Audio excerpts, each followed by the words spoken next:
യേശുവേ എൻ നാഥനേ, യേശുവേ എൻ കർത്തനേ, നീയല്ലാതാശ്രയിപ്പാൻ ഭൂവിലാരുള്ളൂ. ഇനി എൻ്റെ ജീവിതം നിനക്കാൻ, ഇനിയുള്ള നാളുകൾ നിനക്കാൻ. യേശുവേ എൻ നാഥനേ, യേശുവേ എൻ ആശയേ, യേശുവേ എൻ കാന്തനേ, നീയല്ലാതാശ വയ്ക്കാൻ ഭൂവിലാരുള്ളൂ.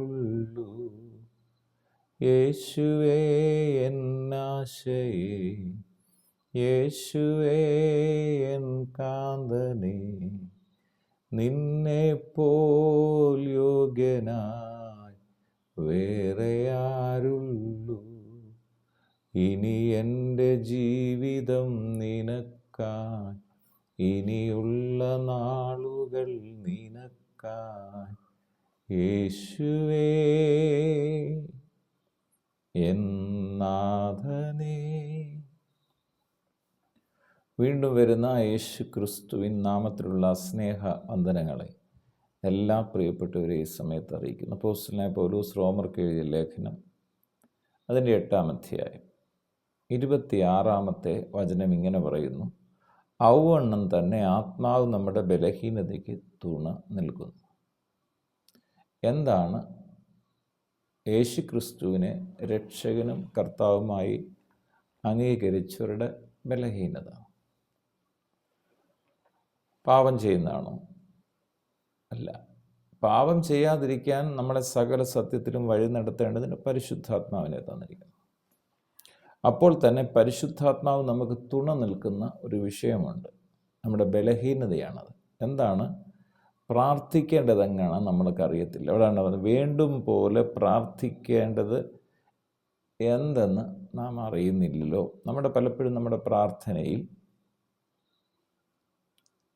ഒരു പിതാവ് തന്നെ സ്നേഹിക്കുന്ന തൻ്റെ കുഞ്ഞിന് പാലപ്പവും ചിക്കൻ കറി ഇഷ്ടമായതുകൊണ്ട് ആ കുഞ്ഞിന് വേണ്ടി പാലപ്പം ചിക്കൻ കറിയൊക്കെ പ്രഭാതത്തിലെ ഉണ്ടാക്കി ടേബിളിൽ വെച്ച് കഴിഞ്ഞിട്ട് ഈ കുഞ്ഞു വന്നൊന്ന് കരയാണ്.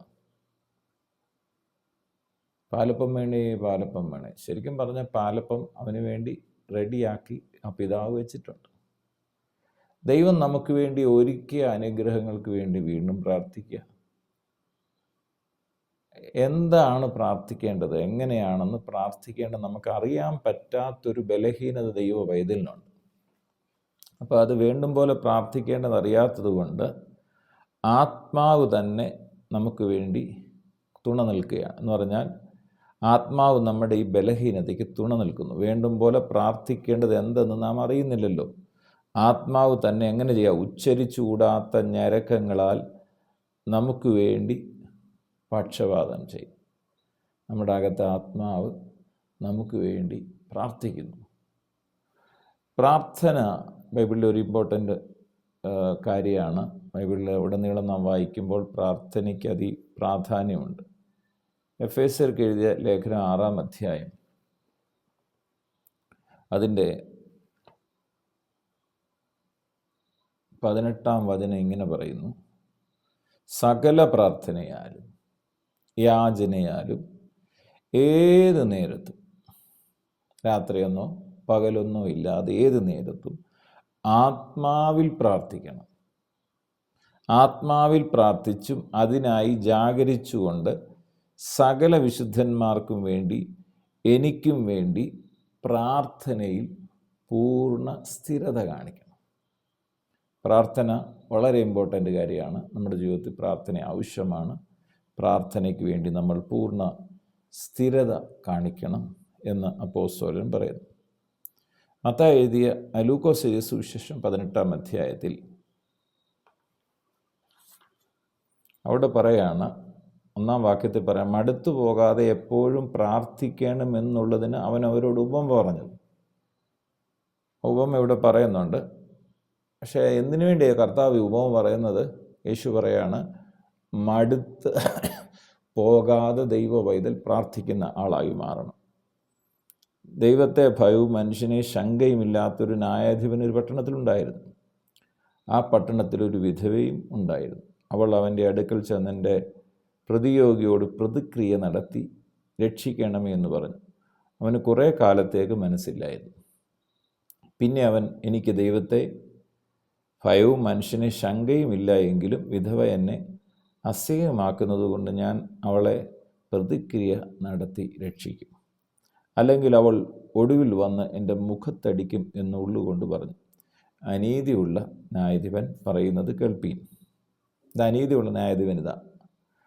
എന്നാൽ ദൈവനീതിമാനാണ്. രാപ്പകൽ തന്നോട് നിലവിളിക്കുന്ന തൻ്റെ വൃതന്മാരുടെ കാര്യത്തിൽ ദീർഘക്ഷമയുള്ളവനായാലും അവരെ പ്രതിക്രിയ നടത്തി രക്ഷിക്കുകയില്ലയോ? വേഗത്തിൽ അവരെ പ്രതിക്രിയ നടത്തി രക്ഷിക്കും എന്ന് ഞാൻ നിങ്ങളോട് പറയുന്നു.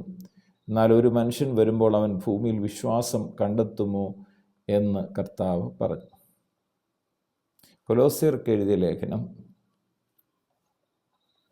നാം വായിക്കുമ്പോൾ അവിടെ ഇങ്ങനെ പറയാണ്. കൊലോസ്യർക്ക് എഴുതിയ ലേഖനം 4-ാം അധ്യായം 2-3 വാക്യങ്ങൾ. പ്രാർത്ഥനയിൽ ഉറ്റിരിക്കണം, സ്തോത്രത്തോടുകൂടെ അതിൽ ജാഗരിക്കണം. എന്നിട്ട് അപ്പോസ്തലൻ പറയാം, എനിക്ക് ബന്ധനകാരമായ ക്രിസ്തുവിൻ്റെ മർമ്മം പ്രസ്താവിക്കാൻ തക്കവണ്ണം ദൈവം ഞങ്ങൾക്ക് വചനത്തിൻ്റെ വാതിൽ തുറന്നു തരികയും ഞാൻ സംസാരിക്കേണ്ട വണ്ണം അതിനെ വെളിപ്പെടുത്തുകയും ചെയ്യേണ്ടതിന് ഞങ്ങൾക്ക് വേണ്ടിയും പ്രാർത്ഥിക്കും. അപ്പം പ്രാർത്ഥന വളരെ പ്രധാനപ്പെട്ട കാര്യമാണ്. പക്ഷേ പ്രാർത്ഥിക്കേണ്ടത് എന്താണ്, എങ്ങനെയാണെന്ന് നമുക്കറിയത്തില്ല. ബലഹീനതയാണ് നമ്മുടെ. പക്ഷെ വീണ്ടും പോലെ പ്രാർത്ഥിക്കേണ്ടതിന് ആത്മാവ് എന്ത് ചെയ്യുക? ഉച്ചരിച്ചുകൂടാത്ത നരക്കങ്ങളാൽ നമുക്ക് വേണ്ടി പക്ഷപാതം. അപ്പോൾ നമുക്ക് വേണ്ടി തുണ നിൽക്കുന്ന പരിശുദ്ധാത്മാവ് പ്രാർത്ഥനയിൽ സഹായിക്കുന്നു. പിതാവെ, പ്രാർത്ഥിക്കുന്നു യേശു ക്രിസ്തുവിൻ നാമത്തിൽ നീ വചനം ശ്രവിക്കുന്ന എല്ലാ പ്രിയപ്പെട്ടവർക്കായി സ്തോത്രം ചെയ്യും. ഞങ്ങളുടെ ബലഹീനതയിൽ എപ്പോഴും കർത്താവിൻ്റെ തുണയുള്ളതിനായി സ്തോത്രം. ആത്മാവ് ഞങ്ങളെ സഹായിക്കുന്നതിനായി സ്തോത്രം. ഞങ്ങളെ താഴ്ത്തി അവിടുത്തെ കരങ്ങൾ സമർപ്പിക്കുന്നു. സകല മഹത്വവും അറുക്കപ്പെട്ട കുഞ്ഞാടിന് യേശു ക്രിസ്തുവിൻ പൊന്നുനാമത്തിൽ പിതാവേ, ആമേൻ. യേശുവേ എന്നോഹരി, എന്നേശു മാത്രം സർവവും, നീയല്ലാതാഗ്രഹിപ്പാൻ ഭൂവിലാരുള്ളൂ. യേശുവേ എന്നോഹരി, എന്നേശു മാത്രം സർവവും, നിന്നെപ്പോൽ സമ്പത്തായി വേറെ ആരുള്ളൂ.